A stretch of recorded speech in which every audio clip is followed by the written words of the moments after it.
오늘 우리에게 주신 하나님의 말씀은 시편 59편입니다. 시편 59편도 보면 믹담시라고 되어 있는데 너무 많이 나오기 때문에 이제는 믹담시가 뭔지 아실 겁니다. 믹담시가 뭐였죠? 인생에서 정말 이것만큼은 꼭 알기를 바라는 그런 황금률과 같은 시를 이 믹담시라고 말씀을 드렸습니다. 얼마나 마음에 한이 맺혔으면 이 시에다가 믹담시라고 표제를 달았겠습니까? 오늘 이 59편도 보면 우리가 다윗과 연관되어 있는 시들이 많이 있기 때문에 또 그 얘기야 할 수 있겠지만 가만히 내용을 들여다보면 정말 한이 맺힐 수밖에 없는 그런 내용이 담겨져 있습니다. 표제를 보면 믹담시 되어 있고 인도자를 따라 알다스햇에 맞춘 노래라고 되어 있는데 제가 전에 알다스햇 하면서 잘못 말씀을 드렸던 게 시편에 두 번뿐이 안 나와 있다고 했지만 총 4편이 나와 있습니다. 57편, 58편, 59편 3편하고 그 다음에 75편 이렇게 4편에 걸쳐서 나와 있습니다. 그 뜻은 이미 말씀드렸던 것처럼 멸하지 말아달라라는 어떤 특유의 곡조가 있었던 것 같습니다. 지금은 그것이 무엇인지 전해 내려오고 있지는 않지만 예를 들어서 우리가 아리랑 가락이다 그러면 가사를 안 들어도 그 곡조가 생각이 나는 것처럼 어떤 모든 사람이 알만한 그런 뭐뭐하지 말아달라, 멸하지 말아달라라는, 나를 죽이지 말아달라라는 그런 내용을 부를 때는 이런 단조 비슷하게 어떤 것을 했었던 것 같습니다. 그래서 곡은 있으면서 그 곡조에다가 가사만 바꾸면서 이렇게 했던 그런 것이 아닐까라고 추정을 하고 있을 뿐입니다. 그러니까 이 59편도 사람들한테는 매우 익숙한 찬양시였다는 겁니다.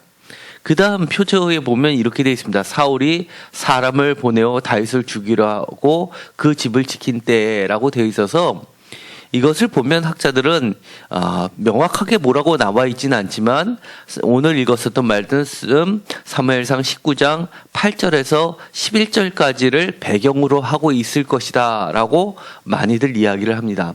우리가 사무엘상 19장 8절에서 11절까지를 이미 읽었는데 8절은 이렇게 시작됩니다.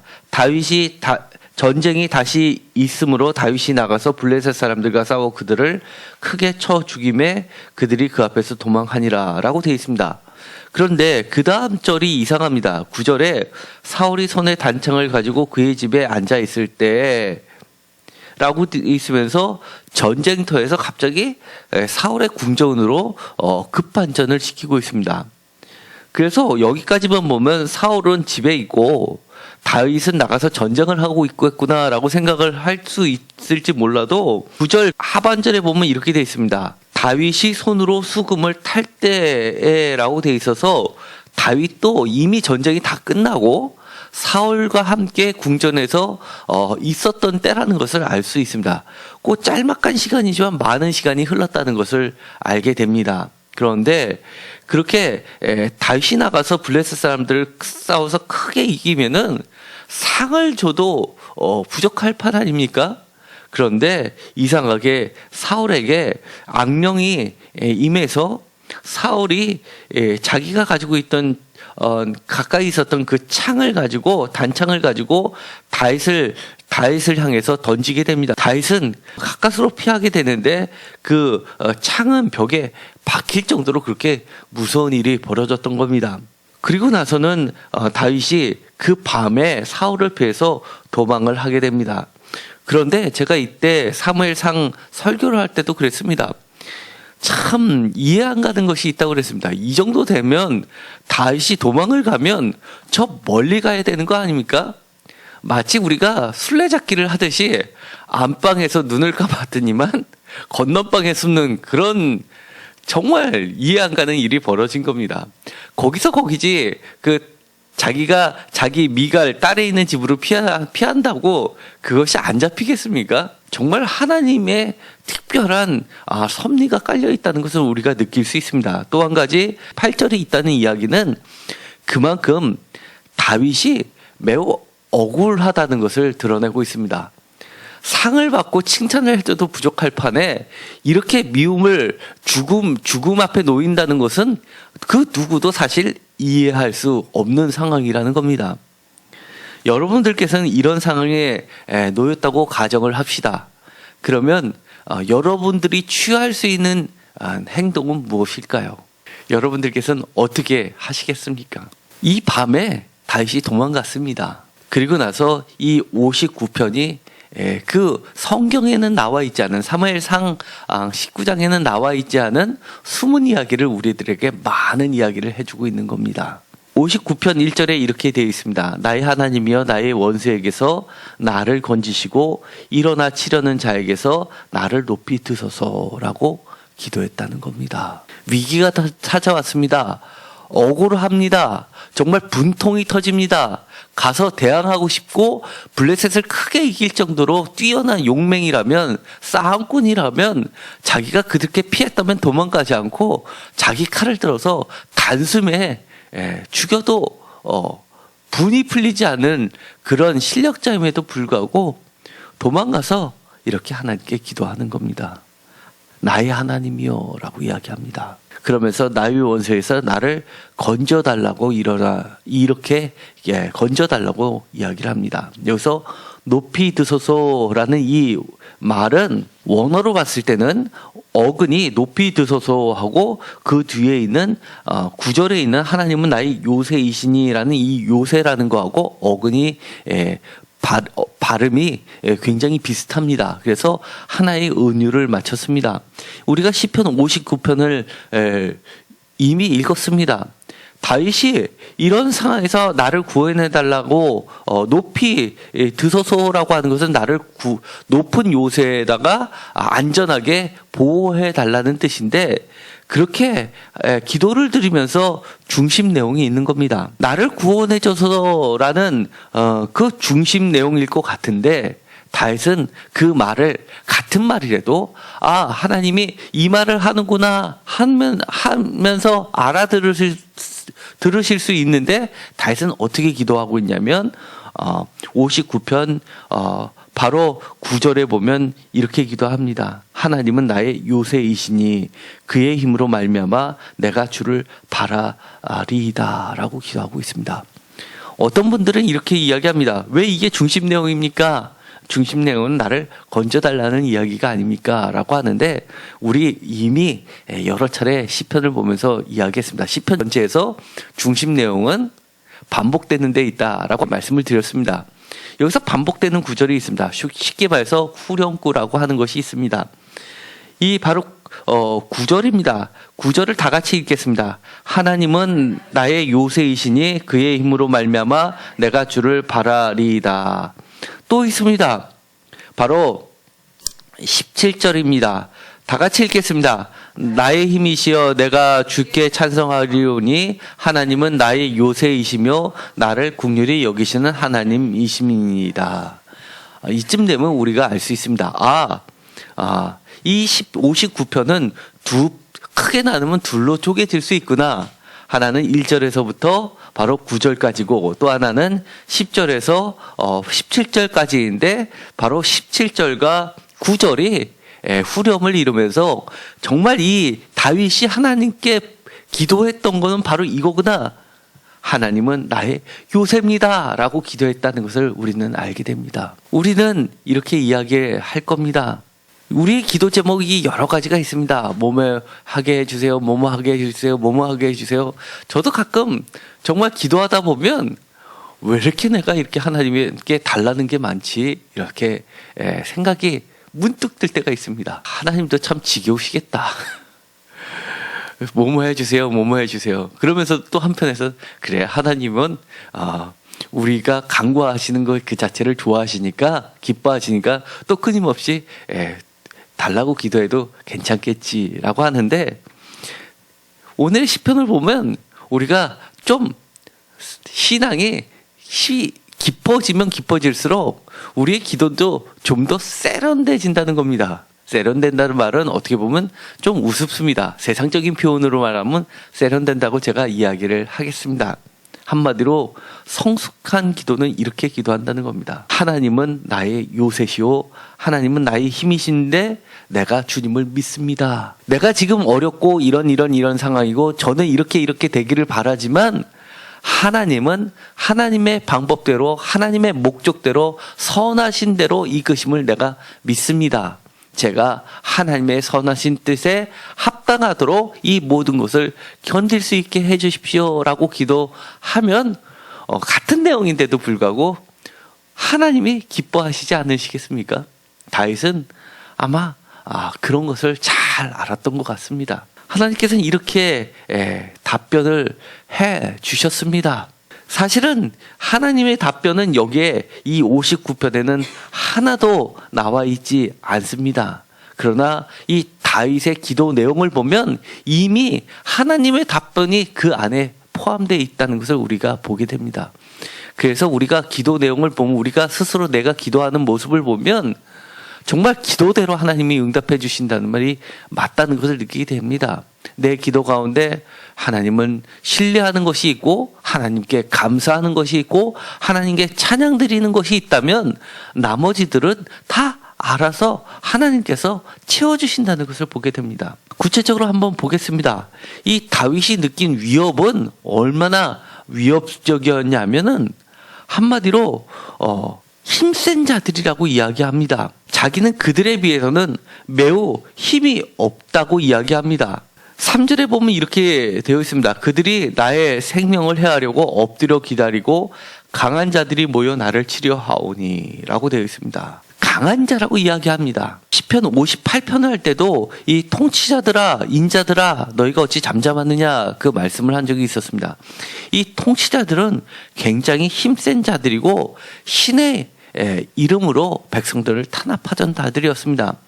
여기 1절에 통치자들아 라고 되어 있는 것은 복수형으로 되어 있어서 엘림입니다. 원어로는 히브리어 원어로는 엘림인데 이 뒤에 임자가 붙는 것은 복수형을 나타납니다. 그러면 그 복수형을 빼고 앞에 거를 보면 엘입니다. 우린 엘 많이 들어봤죠? 엘은 뭡니까? 하나님입니다. 그러니까 우리는 하나님이라고 부르기도 하고 보통 명사로 그거는 신이라고도 이야기하는 겁니다. 신 또는 하나님인데 보통 명사로는 신, 복수니까 신들입니다. 통치자들이 얼마나 힘이 세냐면 마치 신들처럼 사람이 아니라 신들처럼 그렇게 막강한 힘을 누리고 있는 자들이라는 겁니다. 그렇게 강한 자들인 겁니다. 이 다윗에게 있어서는 저들은 신처럼 느낄 정도로 그렇게 힘센 자들입니다. 그런데 다윗이 이렇게 이야기합니다. 3절에 보면 여호와여 이는 나의 잘못으로 말미암이 아니요 나의 죄로 말미암도 아니로소이다. 내가 허물이 없으나 그들이 달려와서 스스로 준비하오니 라고 이야기합니다. 정말 이 억울함을 구구절절히 이야기하는데 내 잘못도 아니고 나의 죄도 아니고 나의 허물도 아니라는 겁니다. 우리가 가끔 이런 경우들이 있습니다. 어려움을 겪다 보면 내가 무슨 잘못이 있어서 그러나 내가 죄가 있어서 그러나 때로는요 하나님이 우리의 죄를 깨닫게 하시기 위해서 어려움을 주는 경우도 있습니다. 그건 맞습니다. 그런데 하나님은 꼭 그렇지 않는 방법을 통해서도 우리 죄를 깨우쳐 주실 수 있는 분입니다. 그렇기 때문에 우리는 이 어려움이 오거나 곤란이 올 때 반드시 내 죄 때문이다 라고만 단정 지을 수 없다는 겁니다. 오히려 더 큰 하나님의 계획이 있다는 겁니다. 내가 아무런 잘못이 없고 내가 죄가 없고 내가 허물, 여기서 잘못, 죄, 허물 이렇게 하는 것은 전에도 그 비슷한 말씀을 드린 적이 있었습니다. 이것은 온갖 죄를 다 이야기하는 다른 표현을 써서 세상에서 언급할 수 있는 모든 죄를 이야기하고 있는 겁니다. 죄가 없는데도 불구하고 억울하게 어려움을 겪는 경우가 있다는 겁니다. 그럴 때는 분명히 하나님의 뜻이 있습니다. 그럴 때는 우리가 정말 깨어서 기도해야 됩니다.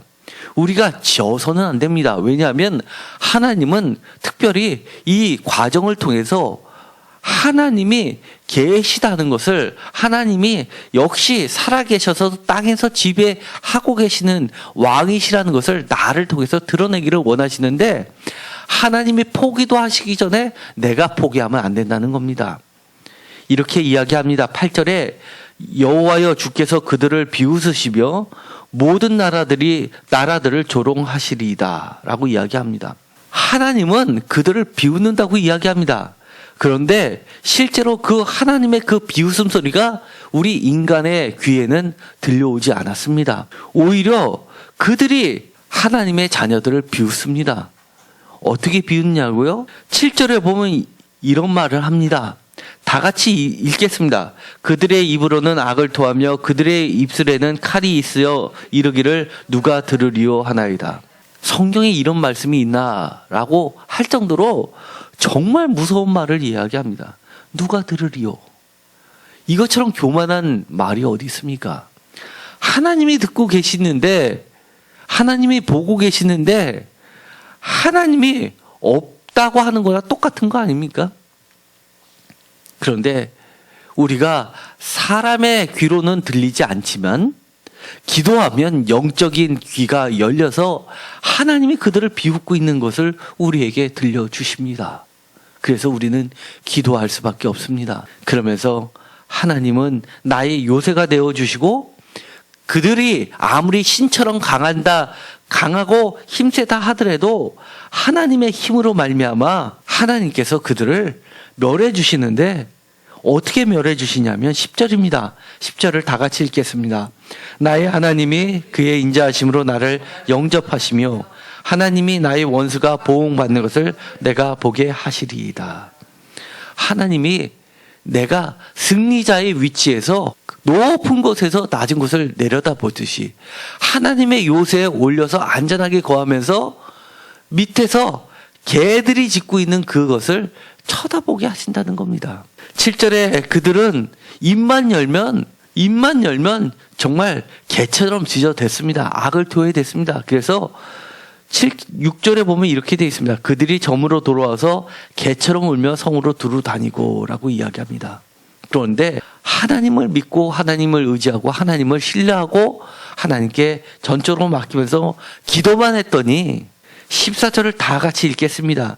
그들에게 점으로 돌아와서 개처럼 울며 성으로 두루 다니게 하소서.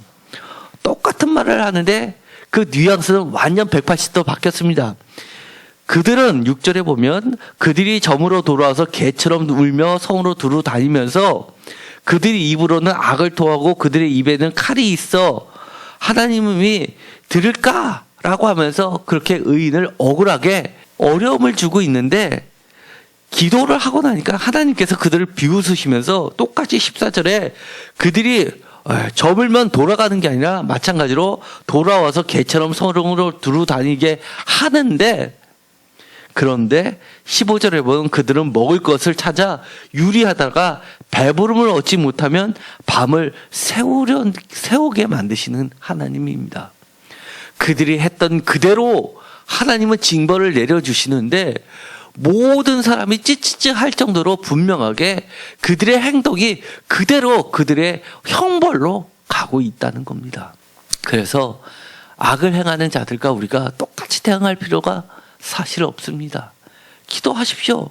악이 판짓으로 기도하십시오. 악의 본질은 바로 교만입니다.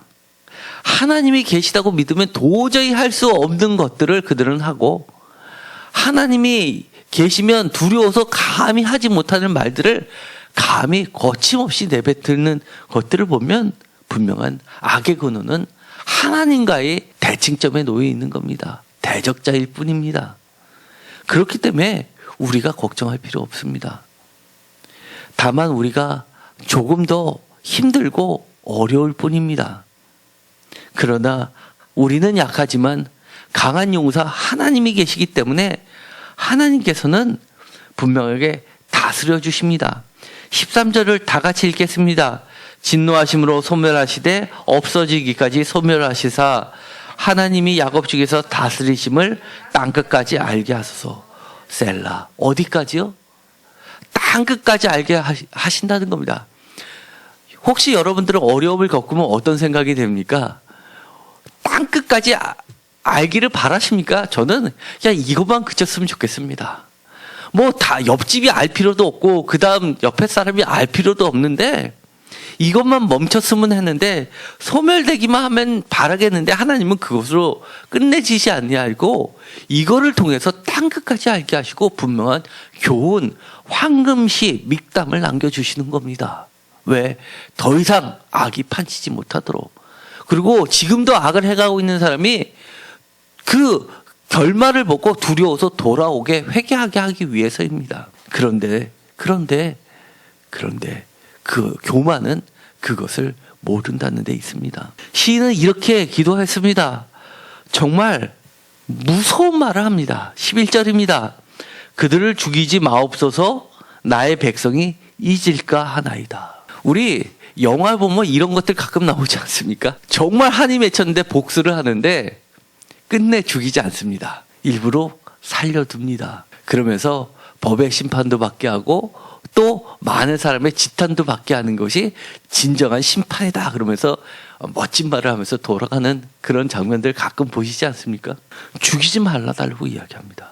그런 모습들을 보면서 그들이 저물어서 돌아와서 개처럼 울며 성으로 두루 다니면서 그들이 먹을 것을 찾아 유리하는 모습을 보면서 하나님이 역시 다스리고 있다는 것, 저 하늘에 계시만 이 땅에서도 다스리시고 하나님의 백성들의 요새가 되어주시고 성도들의 힘이 되어주시고 우리의 기도대로 응답해 주시는 분이라는 것을 만백성이 알게 해주신다는 겁니다. 때로는 이 개들은 우리 눈에 보이는 것일 수 있고 우리 눈에 보이지 않는 것들도 있습니다.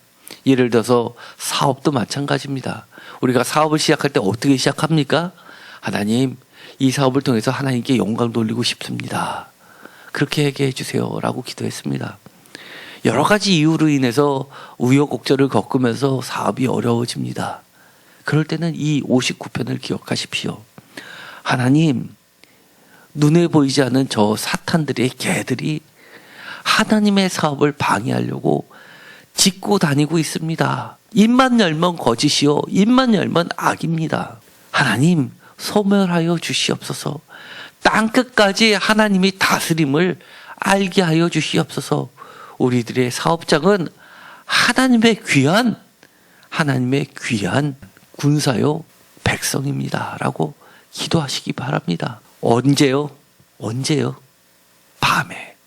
오늘 죽을지도 모를 그 밤에 기도하라는 겁니다. 처리하라는 겁니다. 놀라운 일이 있습니다. 사무엘상 우리가 이미 읽었습니다.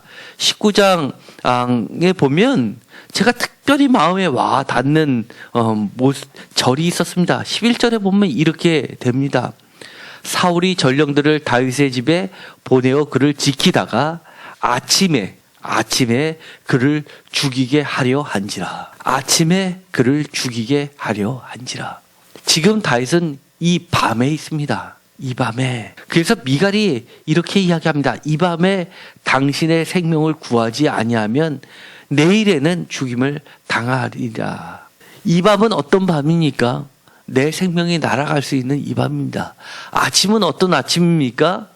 죽게 될 아침입니다. 그런데 놀라운 것은 16절에 보면 이렇게 기도하고 있습니다. 이것은 하나님의 음성입니다. 우리가 기도를 하면서도 보면 성령의 인도하심 따라 믿음으로 기도하면 어느새 내 입에서 나오는 기도 소리가 내가 생각하지도 못한 기도가 되어서 나오게 됩니다. 이것은 하나님의 음성이라고 믿고 그 기도 소리를 내 생각이라고 생각하지 말고 붙잡고 계속 기도하십시오. 16절을 다 같이 읽겠습니다. 나는 주의 힘을 노래하며 아침에 주의 인자하심을 높이 부르오리니 주는 나의 요새시며 나의 환난 날의 피난처이심이라. 아침에 어떻게 한다고요? 죽게 되는 것이 아니라 아침에 하나님의 인자하심을 높이 부르게 된다는 겁니다. 맞게 되는 아침, 똑같은 아침인데 개들은 죽이는 아침이라고 부르짖습니다. 그러나 기도하는 자의 아침은 하나님의 힘을 노래하는 아침입니다. 주의 인자하심을 높이 부르는 아침입니다. 우리의 아침은 어떤 아침입니까? 우리가 소멸하고 없어지는 죽게 되는 그 아침이 아니라 바로 하나님을 찬양하는 아침입니다. 그러니 그 아침을 믿으시면서 언제요? 이 밤에. 지금 여러분들이 힘들고 어려운 이 밤에 하나님께 기도하시기 바랍니다. 기도대로 됩니다. 왜요? 하나님은 미쁘시고 인자하시고 하나님은 그 누구보다도 강하신 분이기 때문입니다. 우리의 힘이시고 방패이시기 때문입니다. 어떨 때는 정말 내가 내 잘못이 없어서 기도하다 보면 막 화도 납니다. 분도 납니다. 그러나 하나님은 우리 보고 화내라고 우리를 의롭게 만들지 않으셨습니다. 화나는 것보다도 우리가 죄를 지어서 하나님께 용서해달라고 구원해달라고 기도하는 것보다 이처럼 죄가 없음에도 불구하고 우리가 하나님의 의로운 백성인데도 불구하고 어려움을 당했을 때 하나님이 우리의 의로움을 통해서 사람들로부터 땅끝까지 하나님은 공이시다라고 인정할 수 있게 해주시는 것이 훨씬 더 아름답고 좋고 감사하지 않습니까? 그렇다면 내가 지금 조금 억울해도 감사로 한번 바꿔보십시오. 감사하시면서 기도하시면 분명한 주님이 주시는 아침을 맞이하게 될 줄 믿습니다. 기도하겠습니다. 하나님 감사합니다. 하나님 우리를 다스려 주옵소서. 온 나라를 다스리는 주님께서 우리의 삶도 구석구석 세밀하게 다스려 주시옵소서. 우리들의 자녀도 다스려 주시옵시고 우리들의 가정도 다스려 주시고 우리들의 직장과 사업장도 다스려 주시고 우리의 새임교회도 다스려 주시옵소서. 우리가 소리 높여 주님을 찬양하겠습니다. 아침에 우리가 하나님을 높여드리겠습니다. 우리는 이 밤에 기도하겠습니다. 하나님 우리의 구원이시오 힘이심을 우리가 고백하오니 우리를 다스려 주시옵소서. 우리가 정말 이 밤에 다윗처럼 기도하기를 원합니다. 억울합니다. 나의 죄도 없습니다. 나의 허물도 없습니다. 그러나 하나님은 강하시고 하나님은 그 어떤 신들보다도 강하신 분이고 나의 요새시고 방패시기 때문에 우리의 아침을 하나님을 찬양하는 아침으로 바꿔주실 줄 믿습니다. 우리가 더욱 힘써 믿음으로 기도하게 하여 주옵소서. 우리가 잘못이 많아서 그거 붙잡고 회개하면서 처리하는 것보다 이처럼 조금 억울해도 분이 나도 하나님의 커다란 선하신 계획 안에서 우리가 이겨내면서 승리하는 기도 되게 하여 주옵소서. 예수님의 이름으로 기도드렸습니다. 아멘.